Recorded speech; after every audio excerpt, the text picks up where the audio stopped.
Yo le agradezco mucho a mi alma mater porque déjame te cuento que yo siempre pensé que yo era muy burro en la escuela. Pero crecí en ese pan donde yo veía a don Luis H. Álvarez hacer fila para las reuniones de los miércoles y tomar la palabra. Así, aunque había sido presidente nacional, conocí a Felipe Calderón cuando yo estaba en el juvenil y me acuerdo perfectamente de los oradores. El impresentable Correa era el maestro de ceremonias. Habló Foc, habló Diego, don Luis y Barrio. Fíjate que me asustó. Sí, porque yo me acuerdo que veía comercios cerrados.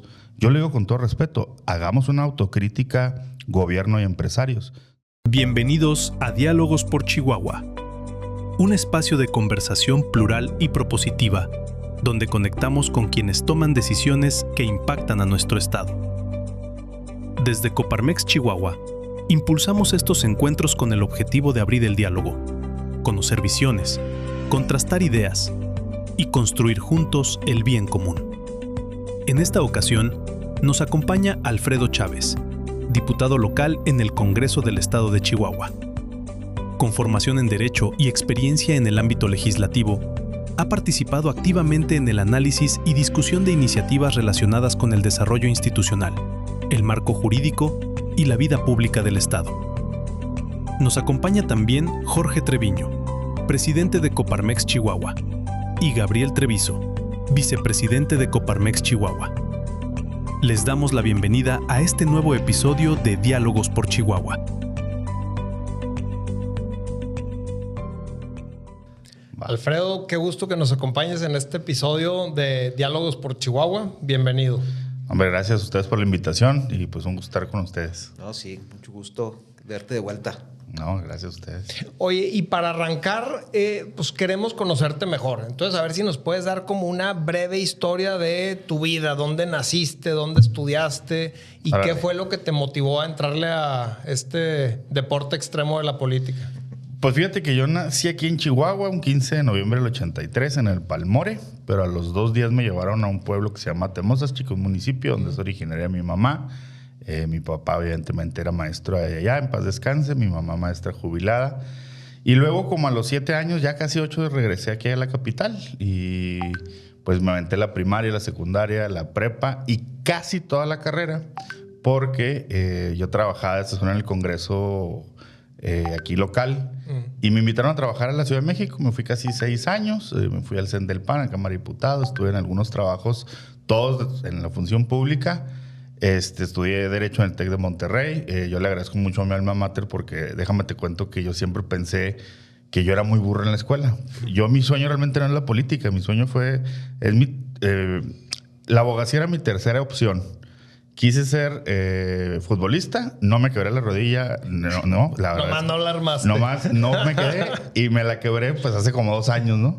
Y me gustaba tener mucho la milicia, fíjate, o pensé en eso. Y se me pasó la ficha en la Facultad de Derecho, es la realidad. Me pusieron mis papás. Yo no era un chavo rebelde, la verdad es que siempre me la mantuve. Yo digo que el fútbol o el deporte salva o te forma. Y pues siempre era súper aficionado. Entonces recuerdo que se me pasa la ficha en Derecho. Digo, no era un mal chavo, no es que era muy distraído. Luego ya entendí que tenía... Así dicen mis hijos cuando nos llegan reportes. Sí, no, pero fíjate que luego ya descubres que tenías déficit de atención. Ahora, todas estas cosas que ya están muy de moda, sí. Pues antes no. No. Y fíjate que me meten a trabajar mis papás porque no va a estudiar. Y trabajé en una carpintería casi unos meses con un tío, que le mando saludos, un gran tío. Y pues mi papá como que se asusta porque a los 6 meses ya compró una troquita. Y tenía 18 años, acaba de cumplir 18 años. Y dijo, no, ya no va a estudiar. Y me meten casi a fuerzas al TEC. Y me va muy mal en el TEC los primeros 2 semestres. Hasta que el TEC me dice, a ver, véngase para acá. Me meten en unas cosas que se llaman programa académico, donde en teoría entrábamos los burros. Salgo de ahí y por eso yo digo que el TEC me cambió la vida, porque me enseñó a estudiar, me enseñó a trabajar en equipo. Y de ahí haz de cuenta que salí 4 materias, no había para más en la casa. Y de ahí salgo y con beca. Y fíjate que cuando me invitan a trabajar a México, me faltaban 4 materias para terminar ya mi carrera de Derecho en el TEC. Y ya no me podía cambiar. Y tuvimos que ir hasta el Consejo, a Monterrey. Y bueno, al final el TEC me ayudó. Me dijo, váyase para ir este semestre. Terminé en Ciudad de México, me gradué aquí en el campus Chihuahua como abogado. Y pues esa es un poquito de mi historia. Soy muy futbolero, me gusta mucho ¿Cómo entré a la política? Fíjate que tuve varios momentos. Mi mamá siempre cuidó casillas. Mi mamá siempre era del PAN. Mi mamá se hizo panista en el 86, después de lo de barrio, como mucha gente. Y yo siempre la acompañaba a las casillas. Me acuerdo mucho la del 2000. Hay una anécdota muy buena. Mi hermana menor, Dulce, cumple años el 2 de julio. Entonces mi mamá le festejó a mi carnala, le festejó su cumpleaños, no estoy jugando, en la casilla. Órale. Le hizo el pastel. No, pues esa sí es pasión por la democracia. Es que, fíjate, estabas hablando del 2000 y me acuerdo mucho que mi mamá dijo, mija, tu regalo va a ser un mejor México. Neta, no es choro, no es algo político. Mi jefa sí me marcó en esa parte y nunca quiso esperar un cargo. La convencimos de ser suplente de regidora y fue suplente la regidora Cookie Soto, mamá del diputado Jorge Soto. Y pues yo crecí en ese pan. Yo entraba como que el fútbol y sabía que mis papás, porque mi papá fue funcionario público en el sexenio de barrio, pero crecí en ese pan donde yo veía a don Luis H. Álvarez hacer fila para las reuniones de los miércoles y tomar la palabra, así, aunque había sido presidente nacional. Conocí a Felipe Calderón cuando yo estaba en el juvenil. Pues era un PAN distinto, ¿no? Era un PAN mucho más aguerrido a lo mejor tal vez, pero también mucho más sencillo en el trato. Les doy un dato. El RG, el representante general de mi mamá, era el ingeniero Terrazas, por ejemplo. O sea, él cuidaba también las casillas. Entonces, viví en ese PAN. La primera experiencia me tocó en el 98, tenía 15 años, en la elección. Que era el PAN de oposición. Que ese PAN de oposición que ya era gobierno con barrio, sí. Pero fíjate que, por ejemplo, en mi casa siempre se vio la democracia. En el 98 yo tenía 15 años y me toca la convención, que esa convención muy estilo gringo, haz de cuenta, para sacar al candidato a gobernador. Y gana Ramón Galindo. Mi papá, en paz descanse, iba con Lalo Romero, mi mamá con Ramón. Entonces, pues sí, en la familia. Claro, mira, la democracia interesante. La democracia siempre se ha vivido en mi casa. Igual mi mamá a veces vota por candidatos que yo no apoyo. y se vale, es parte. Claro, es parte de la democracia. Algo, Ni mi hermano del medio Irán, ni mi hermana están afiliados al PAN. Porque no, o sea, creo que el PAN es pues yo creo que es una convicción. Yo nunca he afiliado a alguien, fíjate. O sea, he convencido a mucha gente de entrar al PAN, sí. Pero nunca he hecho esto que se hacía antes. Ahorita ya afortunadamente con un clic te puedes ser panista. Pero bueno, pues es mi historia. Entré a la política, les digo, muy joven. Y me metí al juvenil en la campaña de Fox, que fue una campaña de muchos jóvenes. Sí. Y pues me gustaba ya en el Argüende. Ya de manera formal me metí el 2002 y ya pues fui dirigente juvenil 2005. Que por cierto le competí al Cabrito, a Alan Falomir. Sí. Y terminamos muy mal ese pleito interno, ya aprendimos, porque ni él fue ni yo. Y fue Gabo Díaz, que es otro gran amigo. Sí. Pero bueno, pues esa es mi historia un poquito en el PAN de vida. Y una cosa que más me gusta hacer, además de ser político, que creo que eso es un tema que a mí me apasiona, además del fútbol, me gusta mucho dar clases. Oye, Alfredo, en estos 25, 26 años que ya tienes metido en esto, sí, te has topado un montón de gente. Sí. ¿Hay alguien que digas tú, híjole, a este lo admiro, a esta, ¿no? A varios, sí, a varios. Del partido a muchos. Yo creo que mi máximo referente en el PAN, no lo conocí. Conozco a los hijos, a uno de sus hijos, Carlos Castillo Peraza. Creo que fue el último pensador del PAN. Creo que es muy difícil a veces, Gabriel. Un partido pierde su rumbo. Pierde el rumbo porque está siempre pensando en ganar elecciones. Pero luego dices, ¿para qué quiero ganar elecciones? Y creo que Carlos Castillo fue un cuate, fue el último pensador que tuvimos en serio. Que, a ver, antes de López Obrador, el PAN ya hablaba de la pobreza, de medir la pobreza, de combatir la pobreza. Entonces, creo que todavía ese partido que diseñó Carlos Castillo, que por cierto renunció al PAN, nunca se fue a otro partido. Y otro que me marcó, el primer recuerdo que el PAN, que yo tengo del PAN fue en el cierre de campaña de barrio el 92. Yo iba con mis papás y me acuerdo perfectamente de los oradores. El impresentable Correa, el maestro de ceremonias. Habló Fox, habló Diego, don Luis y Barrio. Y yo me acuerdo que había una atmósfera ese día que yo de niño, tenía 9 años, sentí algo extraño. Te motivó. Fíjate que me asustó. Sí, porque yo me acuerdo que veía comercios cerrados. No era el típico cierre de campaña que vemos ahora, donde hay un grupo musical y los globos. Era la gente como decidida, entrona, como molesta. Y luego ya el discurso de barrio, hijos, o sea, y ahora que falleció... Sí. Incisivo, ¿no? Sí, muy es que era una especie de motivación, pero también como de ansiedad de lo que iba a pasar el día de la elección. Como de señal de alarma, ¿no? Ándale. No, yo no lo pude procesar hasta años después, que incluso ahí en YouTube están los videos de aquellos discursos. Pero pues me ha tocado, digo, leer la historia del PAN mucho, y hay también otro referente que fue el cierre de campaña de don Luis siendo candidato a la presidencia en los 50s, aquí en la Plaza de Armas. Y yo creo que ese 92, digo, teniendo 9 años, me marcó. Luego también me acuerdo mucho del cierre de campaña del jefe Diego, que es otro cuate que admiro. No lo admiro en algunas cosas, pero creo que ha tenido una consistencia de seguir siendo panista, de seguir siendo crítico del PAN, pero me gusta que Diego diga que le debemos al partido.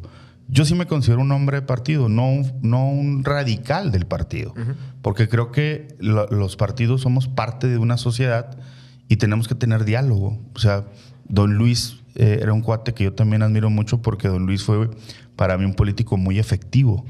O sea, creó con el gobierno instituciones como el IFE en ese momento, la credencial para votar con fotografía, ciudadanizar las elecciones, que, oigan, en esos momentos pues era impensable, ¿no? Ahorita lo damos por hecho. Sí, y ahorita un político que admiro, te lo digo porque pues he tenido contacto con él. Creo que Ricardo Anaya es un cuate que tenemos en el PAN muy valioso. Creo que a mí me tocó ser una generación abajo de la de Jorge Romero, la de Maru Campos, que son hoy los grandes referentes, igual que Tere Jiménez, por ahí algunos más como Federico Dorin, que es un gran parlamentario.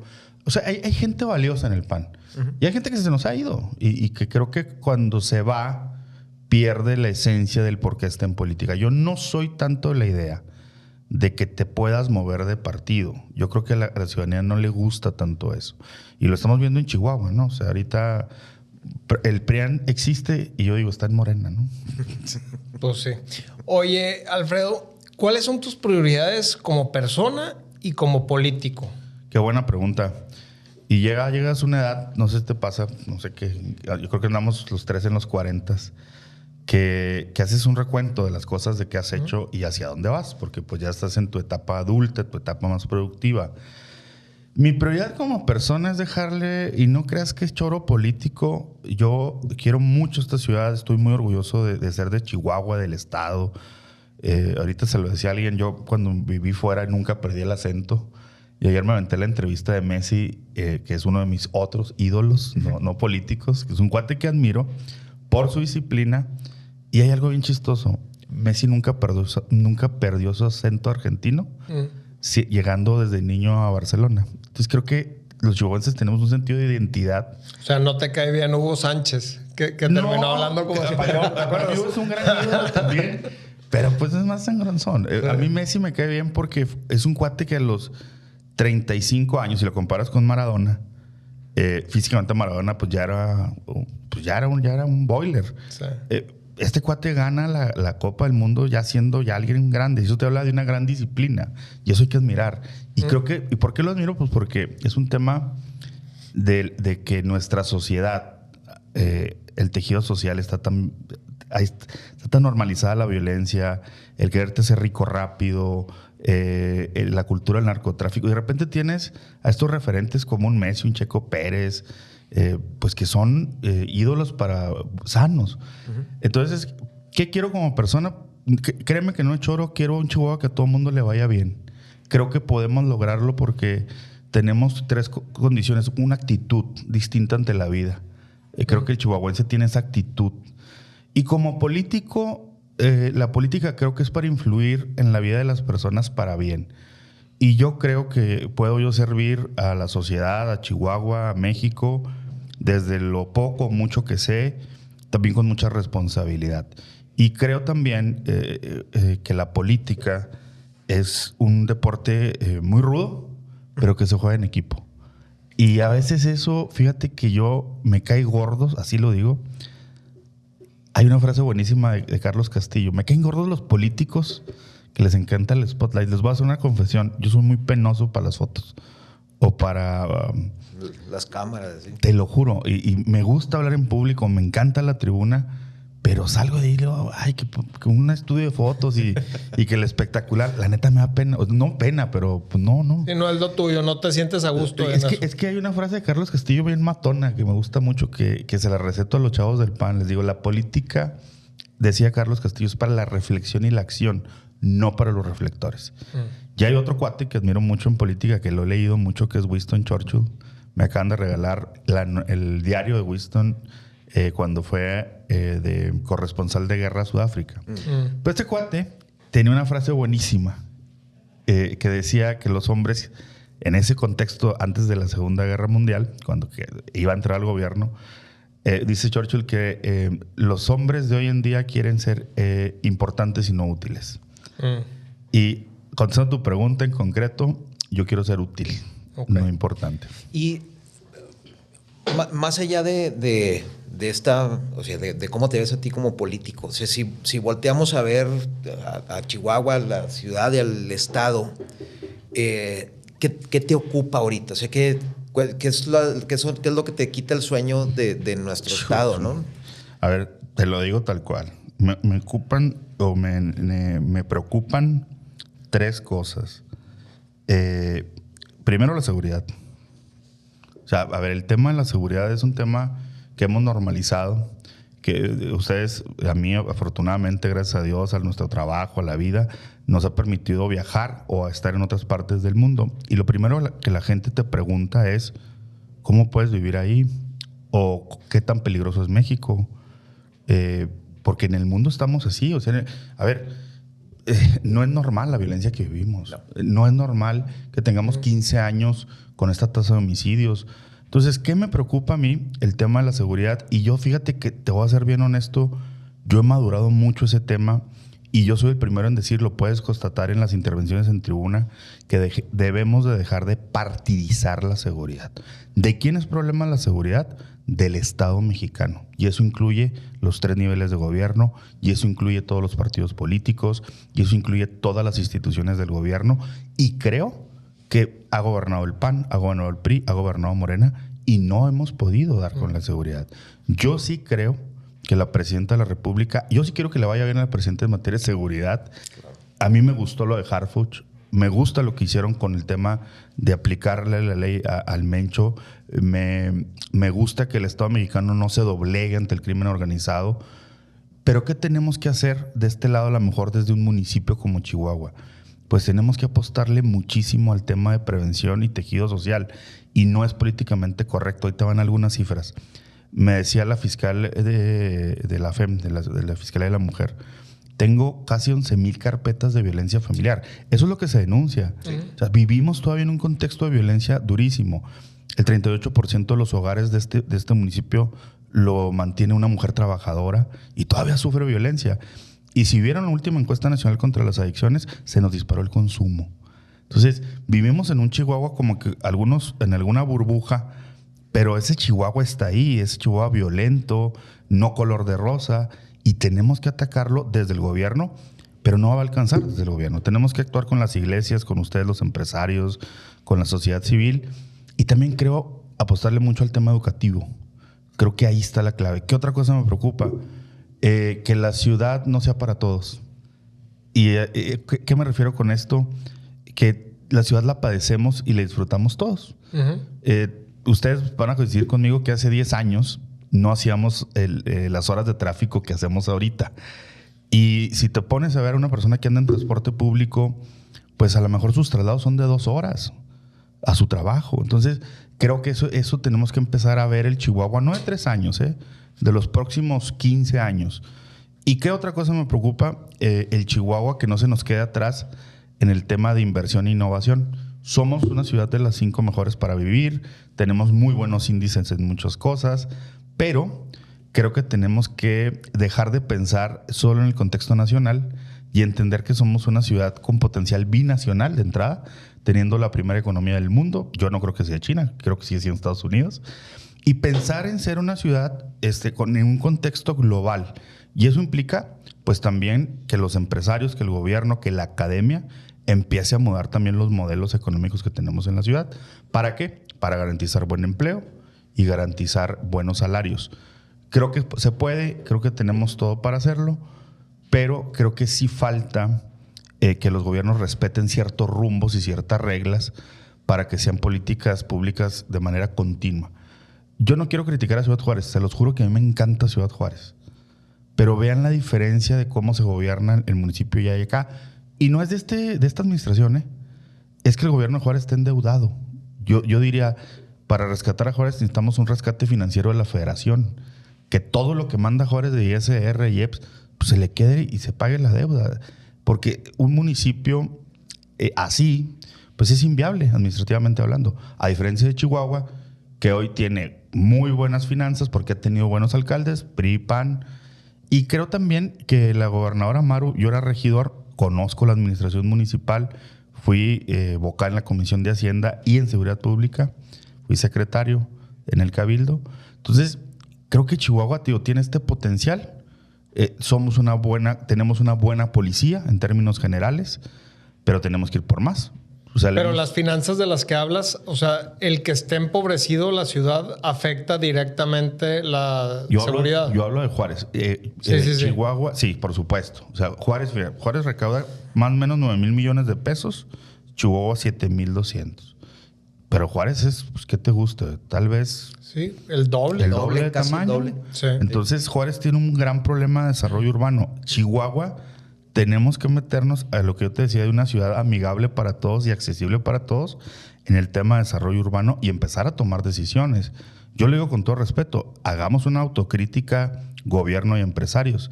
Tenemos 12 años o 13 años con 2 hoyos en el centro que ninguna ciudad moderna deberían de estar, que son los de la Niños Héroes y Venustiano Carranza. Entonces, pues algo tenemos que hacer.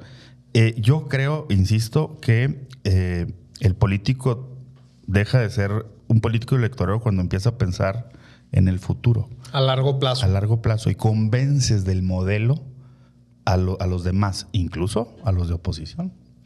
Oye, Alfredo, ahorita que mencionaste innovación y sobre todo hablando de seguridad, creo que nos hemos ido siempre sobre lo bueno de la innovación. Uh-huh. La innovación tecnológica, todos los beneficios, todo lo que te va a ayudar. Pero hay varias responsabilidades y también hay lados oscuros que pueden traer esa innovación. ¿Cómo se puede atacar esto? A ver, Jorge, fíjate, o sea, qué buena pregunta, porque nos jactamos de ser un estado maquilador. Creo que la industria nos da que les gusta el 38% del PIB, una cosa así.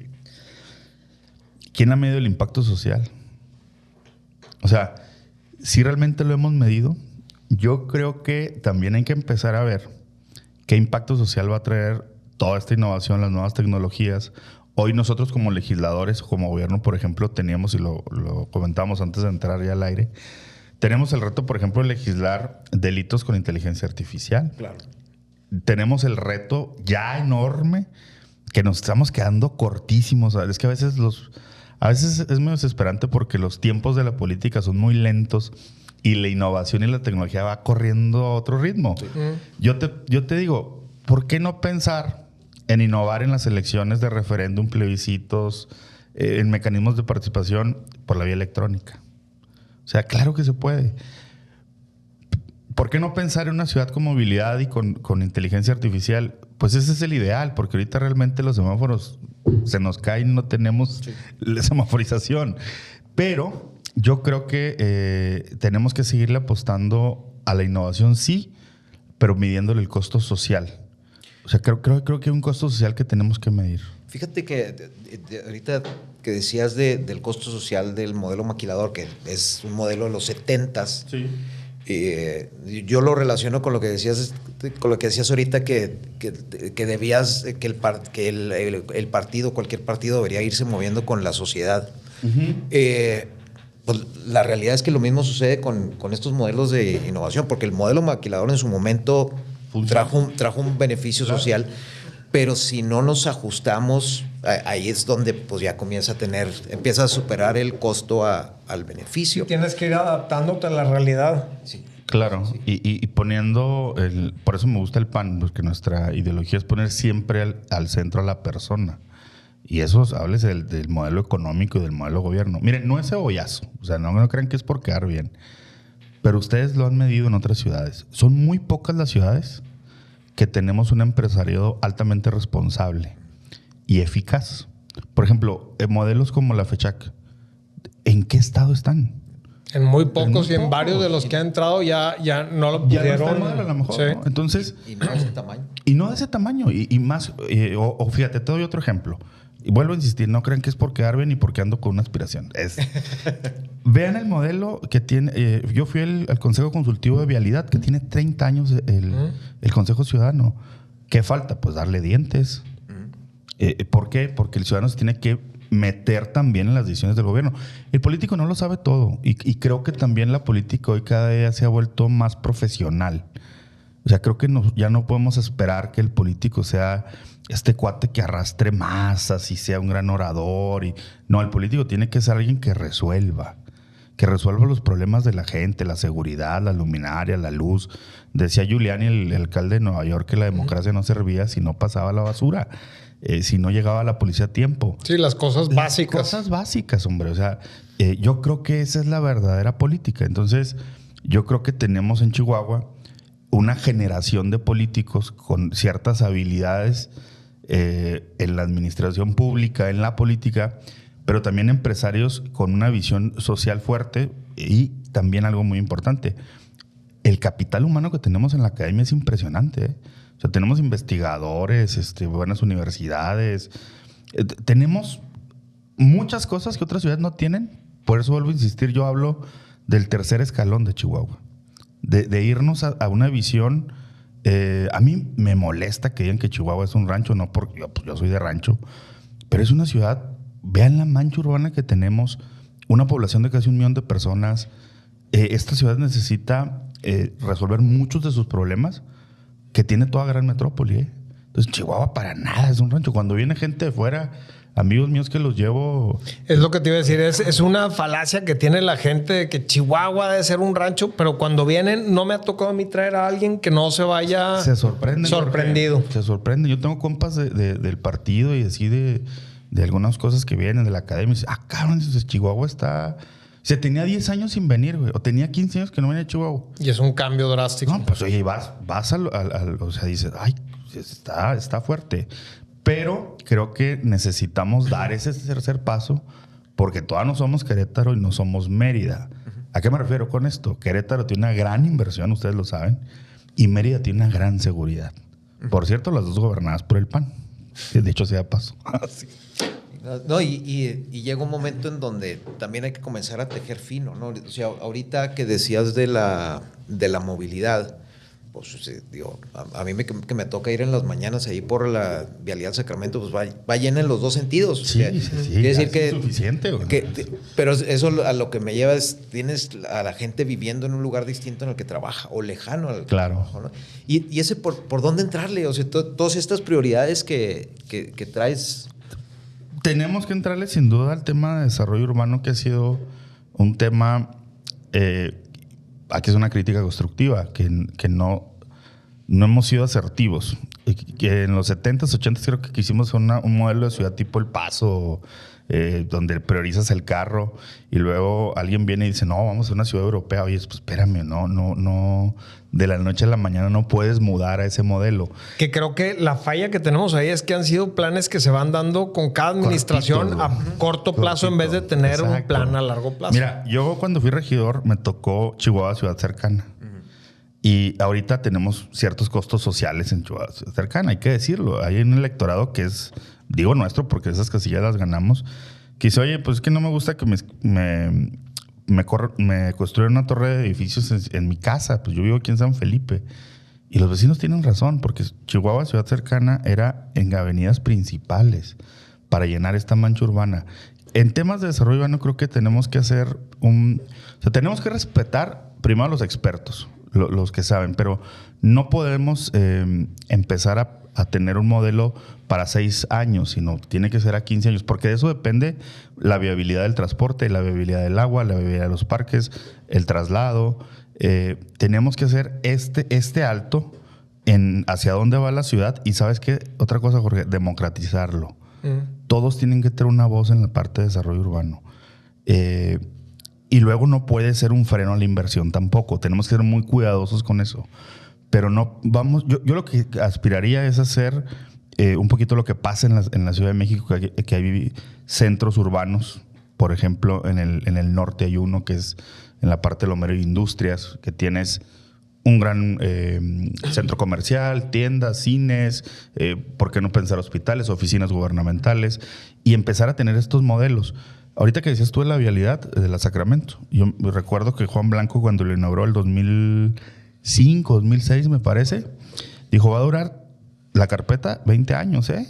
Y ahorita tú pasas y ya la ves, pues que necesitas renovar totalmente. Ya dio su vida útil. Entonces, también te tienes que preparar como gobierno para empezar a decir cuánto nos falta en el carpeteo de la ciudad.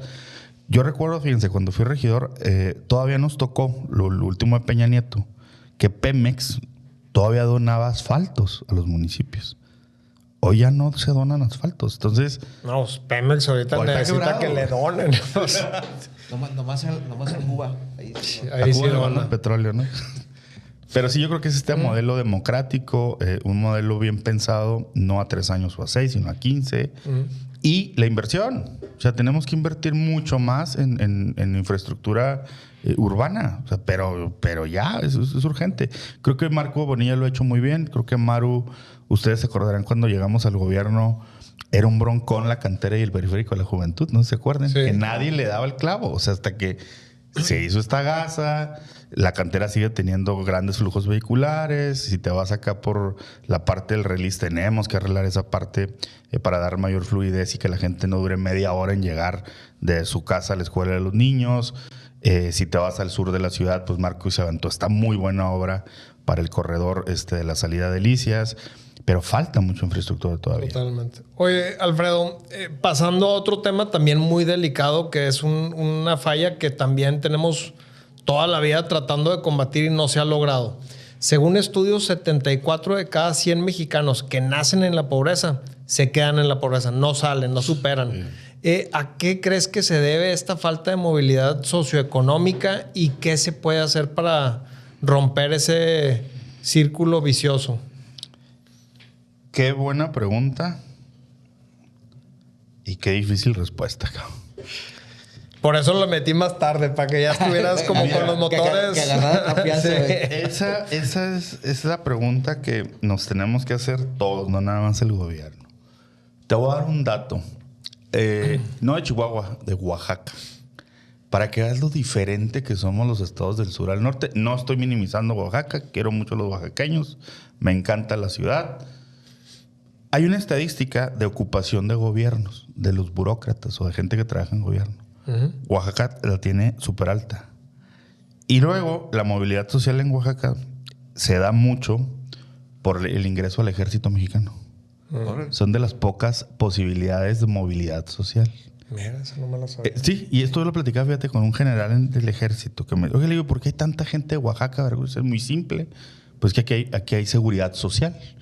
Hay una carrera, hay un sueldo seguro. ¿Qué creo que necesitamos para la movilidad social en Chihuahua? En primero, yo soy un convencido, y esto es mi formación liberal en lo económico, en lo político, que el gobierno no genera la riqueza. La genera el empresario, la genera el emprendedor, el que genera innovación. Pero sí tenemos que tener 5 cosas que sí van a ser condicionantes para que la gente salga o tenga una movilidad social real. ¿Cuál es la primera? Desde mi punto de vista, sí es la educación. O sea, sí te hace la diferencia un chavito que no sabe inglés al que sabe inglés. Y hablo por motivo propio que yo nunca tuve una buena escuela de inglés.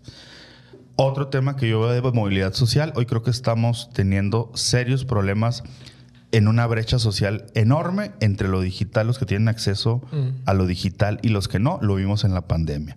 Entonces tienes educación, tienes el tema de la lamentada brecha digital, entonces educación esto, y hay un tema, Jorge, Gabriel, que es un tema, güey, que no lo vemos hasta que nos pasa algo. Salud. Sí. Salud. Mira, cuando un niño tiene salud, o la mamá o el papá están en edad productiva, pero tienes la posibilidad de no estar preocupado por tu salud si te enfermas, si te va a quebrar el salario, porque yo veo en las colonias que la gente trabaja y trabaja y trabaja, pero no hay medicinas en el IMSS. No es crítica, o sea, el IMSS siempre ha estado mal, pero ahora está peor. Sí. Entonces, la salud es educación, creo que el tema de la brecha digital, salud. Creo también algo fundamental que es la seguridad social. Creo que nos hemos quedado cortos. O sea, creo que hoy el IMSS, el Infonavit no alcanza, y no es culpa de los empresarios, es culpa del modelo de gobierno. Es culpa de que no se ha renovado muchos de los mecanismos del gobierno y se ha centralizado todo en esta parte. Tú no puedes, con todo respeto, pero yo no estoy de acuerdo en la política de vivienda del gobierno federal, porque vas a volver a aislar a la gente que no tiene ingreso. Entonces, es una política de quédate con lo que poquito, no sueñes en más grande. Entonces, creo que es educación, reducir la brecha digital, salud, sin duda seguridad social. Yo estaba viendo que los mexicanos no tenemos ahorro, por ejemplo, no hay educación financiera. Entonces, esa parte de la seguridad social es clave. Y ahí te entra también, por ejemplo, todo el grado de economía informal que tenemos en el país, que Chihuahua tiene las tasas más bajas de economía informal. Y cuarta, para mí, pues es sin duda la capacidad que podamos tener, y ahí sí tienen ustedes que entrar el gobierno muy duro, de abrir nuevos mercados. O sea, por ejemplo, te doy un caso. Yo discutía mucho con un buen amigo que es de Morena. Me decía, es que hay que hacer la ley de proveeduría. Le digo, oye, pero es que las leyes no nos van a dar más proveeduría. La proveeduría en el estado de Nuevo León, que es un estado industrial, es del 30%. En Chihuahua, estado, tenemos el 7%. Juárez tiene el 3% de proveeduría a la industria maquiladora. Y Chihuahua me parece que tiene el 6%. Entonces, ahí está el potencial. Ahí creo que puedes hacer movilidad social cuando tú empiezas a ver que a las nuevas empresas les va bien, y si como gobierno tienes que fomentar eso. ¿Cómo le vas a hacer? Regresando a la industria, ustedes son expertos, yo no, pero me informé. Yo les decía, no, una ley no va a ser que los americanos, que los canadienses, que los franceses, que los alemanes, que tienen altos estándares de calidad, pues nuestras empresas no van a competir por una ley. Van a competir si los capacitamos y las mandamos al extranjero. Ahí está la movilidad social. Las tienes que apoyar para que crezcan. Y mira, la neta, a mí me gusta que a la gente le vaya bien. A mí sí me gusta ver que la gente, que mis compas, por ejemplo, que estuvieron en la 3011, hoy estén en una maquila y sean gerentes y les vaya muy bien y tengan una buena casa, un buen carro. Esa es la movilidad social. Yo estuve en una escuela pública en la 3011 y otros pues se fueron a lo mejor por otro camino y están en la cárcel, Pero son las condiciones mínimas que tú tienes que darle a la gente para que se pueda, para que podamos mudar a este modelo, o sea, para tener una movilidad social real. Y por último, se me olvidó, son 6. A lo mejor van a decir que ñoño, pero yo creo que también es un tema de cultura. Dicen que en el norte se acaba la cultura. Yo creo que están muy equivocados, que ya quisieran. Yo creo que Chihuahua tiene un potencial cultural inmenso, porque el ser humano no nada más es trabajo. O sea, tienes que tener también una parte que te llene el espíritu, que te sientas orgulloso de lo que eres. Pero creo que estas son, para concluir esto, es educación, reducir brecha digital, salud, generar seguridad social, el tema de abrir nuevos mercados. Y por último, creo que también tiene que ser un tema de cultura y deporte. Claro. Ya. Muchos de estos temas son de alcance nacional realmente, ¿no? el tema de salud, bueno, México es el país con mayor gasto de bolsillo que hay en la OCDE. Es decir, entonces, sí, muy padre el seguro social, pero de todas maneras tenemos que pagar las medicinas de nuestra bolsa. Claro. ¿No? O sea, y hasta el doctor. ¿Qué ves tú que debería estar haciendo el PAN como oposición a nivel nacional? ¿O cómo debería de estar articulando? Porque, bueno, decías ahorita de estos personajes que admiras, pero ¿cómo debería ser la postura que debería tomar el PAN de hoy ante estas deficiencias? Mira, yo empiezo una crítica hacia nosotros mismos. Hemos sido una muy mala oposición. Así lo digo. Si podemos ser muy críticos con Morena, pero hay que detenernos, digo, no latigarnos, pero sí entender por qué llegó Morena. Y llegó por nuestras fallas.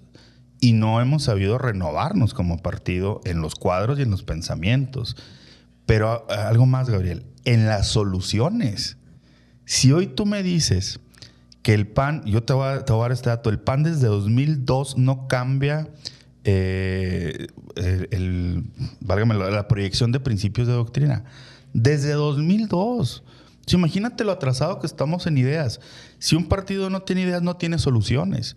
Entonces, la crítica que yo hago en mi partido, que creo que Jorge Romero la está solucionando, que no podemos ser solamente un partido reactivo como oposición, ni un partido de eslogans. Tenemos que ser un partido de soluciones. ¿Qué solución tenemos en la salud? ¿Qué solución tenemos en la vivienda? ¿Qué solución tenemos? Y ahí está. El PAN tiene mucha carnita. Mira, yo a qué le apostaría en muchas de las materias. El tema de seguridad, por ejemplo. Necesitamos que la seguridad, desde arriba el gobierno federal haga su jale, el gobierno estatal, pero en las grandes capitales y en las grandes ciudades de este país necesitamos policías municipales fuertes. Necesitamos modelos policiales fuertes de carreras civiles, con mando civil, con academias, lo que alguna vez le apostó Calderón. Otro tema, estamos en un contexto internacional muy adverso. Bueno, pues creo que tenemos el potencial de esta llamada región de Canadá, México y Estados Unidos. No está yendo también con Trump, pero este potencial de los estados, de algunos estados como el nuestro, lo tenemos que llevar más allá. Creo que el PAN tiene que dar este tipo de soluciones. Yo veo, por ejemplo, la gobernadora, mira. ¿Te acuerdas cuando cerraron la frontera con Texas, que la cerró el gobernador por sus pistolas? Sí, claro, claro. Violando la Constitución americana, porque eso es un tema federal. Bueno, ¿quién fue y gestionó? La gobernadora. Entonces, hay soluciones. Entonces, el PAN tiene que llenar no nada más de frases bonitas, sino de soluciones a los municipios. Y creo que mucho de eso nos va a distinguir de un partido hoy que está totalmente concentrado en sí mismo, que todo gira en torno a la grilla y que estamos terriblemente endeudados internamente y que la bomba va a explotar. Hemos sido muy mala oposición, te voy a decir por qué. Porque hemos dicho, ahí viene el coco y nunca llega. Y nos siguen ganando. Y te voy a decir otra cosa. También hemos sido una muy mala oposición porque hemos tenido, y tienen todos mis respetos, Anaya, Xóchitl, pero hemos tenido malos candidatos a la presidencia de la República. Hemos perdido esa potencia de llevar candidatos que le hablen a la gente. Y el PAN, pues es un partido de la gente que quiere salir adelante. Yo así te lo diría. ¿Qué tenemos que hacer? Pues dar soluciones y empezar por lo local. Nosotros tenemos 10 años gobernando el municipio de Chihuahua y ya vamos a tener 11 en el estado. La gobernadora ha dado soluciones reales. Por supuesto que falta mucho, pero tenemos que decirlo bueno. Entonces, ¿por qué municipios como San Pedro, como San Nicolás, en Nuevo León, los vota el PAN? Pase lo que pase en el contexto nacional, sigue ganando el PAN en Mérida, en Querétaro, en Guanajuato, en Nuevo León, porque hay buenos gobiernos locales. Entonces, da resultados y traes agenda. Y vuelvo, te repito, no podemos ser el partido solamente reactivo. A mí sí me gusta que la gobernadora le ayude a la presidenta y la presidenta la gobernadora en materia de seguridad. A mí sí me da orgullo que la gobernadora vaya y resuelva una bronca que es del gobierno federal cuando cierran los puentes fronterizos, porque eso nos pega a todos. Claro. A ver, hemos tenido broncas como la ley del agua, que cerraron los puentes fronterizos. Eso le pega a los empresarios, a las cadenas de suministros. ¿Quién entró al quite? El gobierno del estado. Y bueno, entonces yo creo que tenemos que ser el partido de los resultados, de las propuestas, pero también de aglutinar. Eso creo que el PAN lo tiene que hacer este año y el próximo, de aglutinar a los que pensamos distinto. Mira, Morena no es un partido invencible, tiene el 51% de los votos legítimos, pero hay un 47% que no votó por ellos. Y mucha gente está arrepentida de este espectro electoral. Entonces el PAN, ¿qué tiene que hacer? Reconquistarlos y volverse un partido realmente opositor con una base social. No hemos perdido votos, tenemos 10 millones de votos, es nuestro piso. Alguien dice que es que tenemos desde Fox con 10, sí, nomás que han pasado 20 años y el padrón electoral creció mucho, ¿no? O sea, realmente hemos perdido potencia. Hay que renovar cuadros, hay que renovar ideas, hay que dar soluciones. Y creo que el partido sigue siendo el único modelo democrático que puede hacerle frente ya a un partido que se está asumiendo como un partido de sistema, como lo era. No es cierto que vamos a ir a Venezuela. No vamos para allá. Vamos para el México de los 70s, de un partido hegemónico. Entonces, ¿qué hizo el PAN? Pues necesita el PAN otra vez salirse del escritorio, agarrar la calle e ir a hablar del PAN y de los gobiernos del PAN. Oye, Alfredo, ahorita tocaste el tema de la relación difícil o compleja que ha tenido en los últimos meses y años Estados Unidos con México. Sí. Estábamos acostumbrados a que esta relación era básicamente comercial. Sin embargo, ahora pareciera que la agenda de nuestro país la dicta Estados Unidos en cuanto a política, seguridad, comercial. Hasta el mundial. Todo. Entonces, ¿cómo ves esta difícil relación? Porque ciertamente tenemos una economía muy dependiente de Estados Unidos, entonces tampoco no podemos romper. Claro. Pero, ¿cómo crees tú que se está manejando? ¿Cómo ves tú que se está manejando? ¿Y qué cambios harías tú de lo que se está haciendo actualmente? Yo creo que... A ver, yo creo que una crítica que sí le podemos hacer a la 4T es que ha tenido una pésima, pero pésima política exterior. Tú no puedes llevar la ideología al marco de las relaciones internacionales porque representas a todos. Tú no le puedes estar regalando petróleo a Cuba cuando tienes a tu primer socio comercial, que es Estados Unidos, y que hay un franco enfrentamiento entre el presidente y el régimen cubano. Ya deja tú la ideología. O sea, claro que México siempre apoyó a Cuba y es más, fue el PAN el que retiró al embajador y tuvimos broncas y no sé. Pero el PRI siempre apoyó a Cuba, hombre. Hay que recordar que Fidel venía a los informes de los presidentes del PRI. Pero hoy en este contexto, creo que el gobierno federal no ha sido responsable en materia de política exterior. Porque ha sido profundamente ineficaz, porque tal pareciera que Trump marca la pauta. Yo sí recuerdo, y se van a enojar los de Morena, pero yo sí recuerdo a un Felipe Calderón en el Congreso de los Estados Unidos diciéndole a los congresistas norteamericanos: no manden armas, necesitamos que refuercen sus leyes de posesión de armas. Y muchos republicanos no se pararon y los demócratas se pararon a aplaudir a Calderón. O sea, creo que tenemos una política exterior más agresiva en el buen sentido, porque no te puedes poner las patadas con la primera potencia del mundo, pero sí tienes que ser muy inteligente. Se los dijo Anaya en el Senado. ¿Por qué no están moviéndose con los congresistas, cuando Trump sube aranceles, con los congresistas que les puede pegar a sus representados estos aranceles? Calderón lo hizo, Calderón lo hizo y había mucho diálogo y había mucho cabildeo con los congresistas norteamericanos, porque a diferencia allá, la representación es muy pura y el congresista demócrata puede votar a favor de Trump o en contra. Entonces creo que el gobierno mexicano ha perdido la capacidad de negociación en Washington y ha asumido, está como asustado el gobierno y la presidenta con Trump. Creo que no ha sido eficaz. A diferencia de Europa, que tú lo ves que Europa, sortea a Trump, hay más o menos con este tema que se quiere salir de la OTAN y todo eso, ¿no? O Canadá. O sea, creo que nos tocó un presidente Trump que está profundamente empoderado. Creo que no le ha ido mal en algunas cosas. Y creo también que está visualizando ya a dos precandidatos, ¿no? A Rubio y al vicepresidente. Que yo creo que por ahí nadie me cree, les digo, pero se hace a mí que Rubio puede ser el gran sucesor de Trump. Y eso también nos mueven en el contexto de América Latina. Porque el péndulo en que América Latina se ha movido a la izquierda, pues hoy a lo mejor se va a ir al centro o a la derecha. Y eso a mí me gusta, porque ningún gobierno de izquierda le ha funcionado a América Latina. A mí me gustó, por ejemplo, lo que pasó en Chile. Chile es una democracia para mí muy madura. Un presidente de izquierda pues, le da la bienvenida al de derecha, al de muy de derecha, y tiene una transición muy, muy pacífica, muy natural, muy democrática, muy estadista. Yo quiero ver cuando le ganemos a Morena.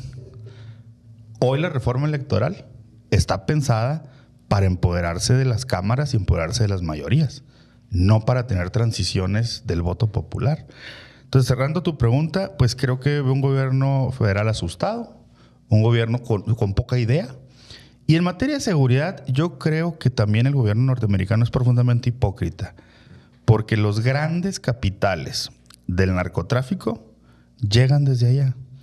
Y las armas con las que se están matando aquí, los grupos criminales, llegan de Estados Unidos. Entonces, creo que tenemos el retén al revés. Decía un amigo regidor de Culiacán, fíjate.